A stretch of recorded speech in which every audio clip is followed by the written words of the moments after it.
What's up, everybody? Thralls Metal here once again. I'm Nick, and I'm here with something different. And generally, I don't get involved in like YouTube drama at all. Like the most drama I get is maybe in the comments when someone throws a shitty comment at me and I decide to get trolly. But this recent thing has kind of surfaced in terms of the heavier music sphere on YouTube, and I really wanted to weigh in it because at one time I actually was kind of a fan of this channel and this gentleman in question, which we will get to. And the way that this thing has gone down, it's left me with a lot of questions.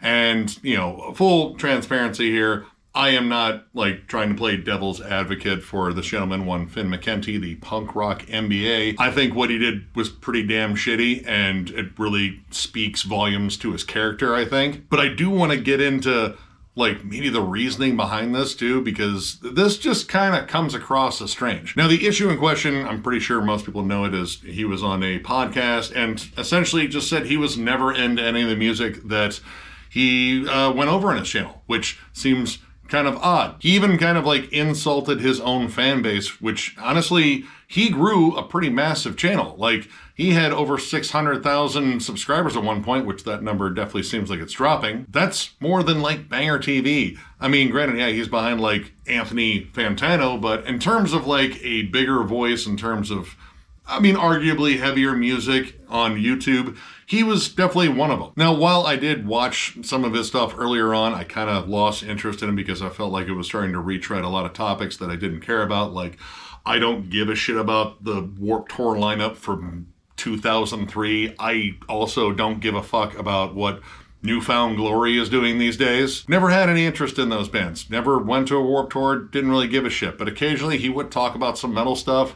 And he also talked very highly about the hardcore scene and metallic hardcore scenes. Like, dude, he constantly gave like Earth Crisis the glow up. I love that band. And every now and then he would talk about his love of Deicide. And he seemed genuine about this stuff. Like, I didn't think he was just faking it for fucking street cred, because that just seemed kind of stupid to me. Generally, fans of this kind of music, and I'm talking more about like the heavier stuff, like, you know, the pop punk shit. I mean, it's whatever. I'm pretty sure it's got its gatekeepers too, but who cares? But yeah, people that are fans of heavier, more underground music, generally, you know, they are very passionate fans, because heavier music doesn't connect with everyone. You know, it's kind of like its own little club where, yeah, you listen to like some really extreme stuff and it speaks to you on whatever level. Like, this helped you out, you know, getting through some tough times in high school or in your 20s or whatever. Or it's just something that, you know, you like it because it just kind of empowers you or it makes you feel good. Whatever the reason, generally fans of heavy music are very passionate. And for me personally, early on, I didn't think for a second he wasn't passionate about the stuff he talked about. But I also will say that as the channel went on, you know, I detached and he seemed like he was kind of detaching from it. And that kind of brings us to where we are right now. And to hear him say that he faked all of this for views, well, first off, all right, that's just kind of a shitty thing to say because, well, I know the dude probably garnered some real true blue fans. Like, he had a membership, he had a Patreon, a Discord, and I'm absolutely sure people were in there chatting him up, you know, talking about all their different favorite bands. And to have the guy that's the focal point of the channel just be sitting in there going, yeah, I don't care about what anyone here is talking about, that just seems almost fucking unreal. Like, he was doing this for like over 5 years. And I can't imagine, you know, doing something that I don't want to by my own choice. Like, this isn't a job where I have to go in and fucking punch a clock. Like, that's never been Thralls. Anytime I make a video is generally because I'm excited to make a video. I genuinely love doing this, and I don't think anyone here is going to question my love of metal, because you probably shouldn't. I bought like almost 11,000 CDs worth of metal. If I don't like metal, I have the most fucked up way of showing it, but also one of the most supportive ways of showing it too. But yeah, back to him like faking this for all the views and shit. Like, to his credit, I will say that his channel was well structured, it was well shot, his arguments seemed well thought out, even though he said he can just go on Wikipedia and search this and this and that. And I suppose you could, but again, for me, why? Why music? Why specifically like punk, hardcore, metal, you know, pop punk, new metal, all that shit? Like, why specifically that when, I mean, honestly, he could have like faked the funk for like, I don't know, milking views for like Minecraft shit. The biggest demographic on YouTube is mostly like kids, like, 10 to like 14, I think, is like the biggest demographic. And yeah, they don't really give a shit about Warped Tour or Newfound Glory or Blink-182 or System of a Down or any of that shit. So I feel like this was targeted for a fan base that was probably closer to Finn's age, which I believe he's either 50 or just shy of 50. So when I heard he said he faked it for views, like, man, you faked it to like, kind of a limited fan base here. Granted, he got 600,000 subscribers out of it, but still, I feel like if the whole goal was to get as many subscribers, memberships,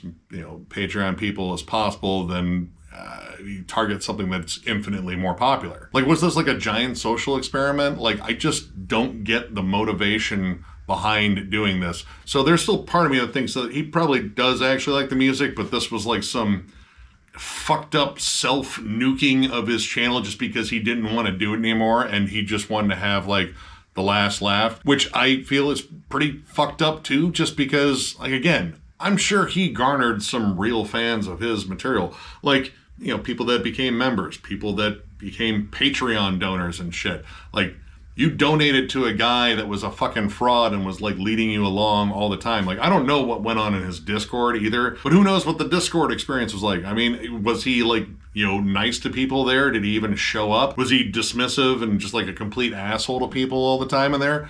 I don't know. But I do feel as though if he was getting people to, donate money to his channel under false pretenses that this is the thing that he loves and he wants to keep this channel going and such, I feel like that's just fucking shady as shit. Like, in the metal community, we throw around the word poser all the fucking time. And, most of the time it's just because you don't like this band that I like, or don't like this album that I like, or you like that band that I don't like, you're a poser. And it gets thrown around to the point where it almost means nothing. Here, the word poser means exactly what it means. This dude fucking posed for fucking clout and views, and for whatever the reason was, it just comes across as a total dick move. And I would even go as far as to calling him like kind of a fucking grifter, because this kind of comes across as a fucking grift. To me, this site, YouTube as a whole, is kind of a chance for just, anyone to kind of come on and just talk about what they love. Like, music, movies, fucking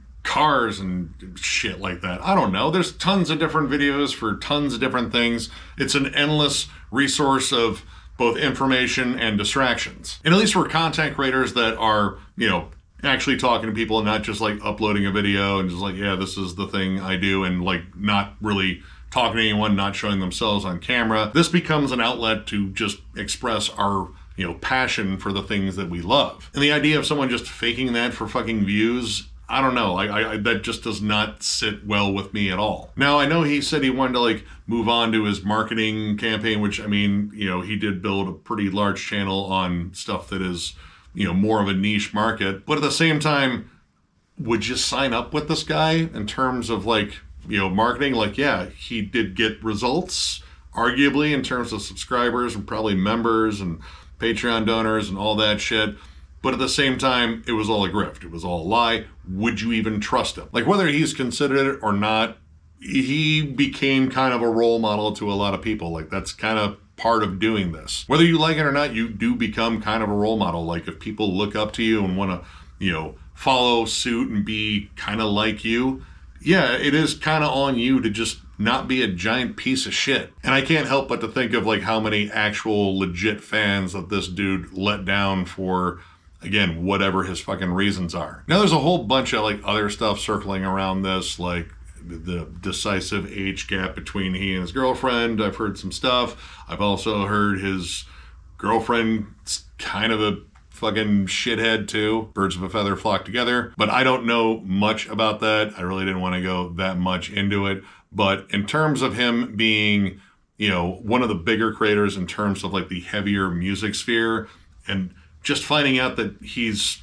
a complete and total poser in the truest sense of the word, if that is the case, like he's not just nuking his channel because he doesn't want to do shit anymore. Like, I would have more respect for him if he just said, yeah, I don't want to do this anymore. I've kind of lost the interest in it. My love of music is still there. I just don't want to talk about it. That seems like decidedly more mature. Like, give your fans a good send off. Like, hey man, I appreciate everything that you guys have done. Like, you helped grow this channel. It was amazing, but we're done. But instead he chose to be an outright cock. And I can't get behind that. I just think that's just scummy. Before all this, he was kind of a divisive figure, I would say. But this, you know, whatever like sliver of a good legacy that he might have had, I think it's just fucking gone. Like, that shit's fucking evaporated now, and he will probably be fucking remembered for this. So yeah, that's just my thoughts on the whole thing, and honestly, it kind of reaffirms why this channel is the way this channel is. Like, never doubt the fact that we love metal. If I stop loving metal, I will let you know. And believe me, that'll be a fucking depressing day, because I don't want to ever admit that. But the likeliness of that happening, pretty damn slim. But yeah, if you're seeing this and wondering where the rest of John's year-end list is, it is coming. This is also kind of to help him, you know, buy some time, because he is working long shifts and then coming back and trying to shoot videos and edit them the same night. This gives him a little bit more time, so I believe his first part of his top 40 should premiere on Sunday. Instead of me doing the editing, he wants to actually do this on his own, and I commend him for it, because it's kind of a big task, especially when you haven't done it for a year. So I figured I would buy some time and engage in some, yeah, at least relevant YouTube drama. But yeah, if you enjoyed this video, give it a thumbs up. If you are new to the channel, subscribe, because we do stuff like this all the time. We also have memberships. They are only 99 cents, and we do a members only live stream. That's kind of our big perk. We're not doing one this month, or at least not a members only one, but we will be doing one in January. And we're gonna throw out some ideas in terms of like themes and such, because we want those streams to stand out a little bit more than our regular streams where we just dick around all night. There's also some dumb emojis. I know I keep meaning to add more dumb emojis, but I gotta find the right dumb emojis. Either way, this is the new way to support the channel more directly. We also still have our store, thrallsmetal.com, where you can get hats and shirts. That is linked down below in the video description, and if you are interested in joining the channel and becoming a member, there's a join button down below. And of course, thank you guys so much for every bit of support you guys have given us. Every comment, like, subscribe, share. It means the world to us. We've been doing this, God, over 5 years now. I think just about 6, or at least 6 years since we filmed our first video. I don't think it came out until January. But yeah, this has been an amazing run, large in part to you guys. Got a whole bunch of content in store for you. We just got to figure out, you know, like schedules to film all of it. But just know that there's plenty of stuff on the horizon for sure. So one more big thank you, because you guys are awesome, and we will catch you later.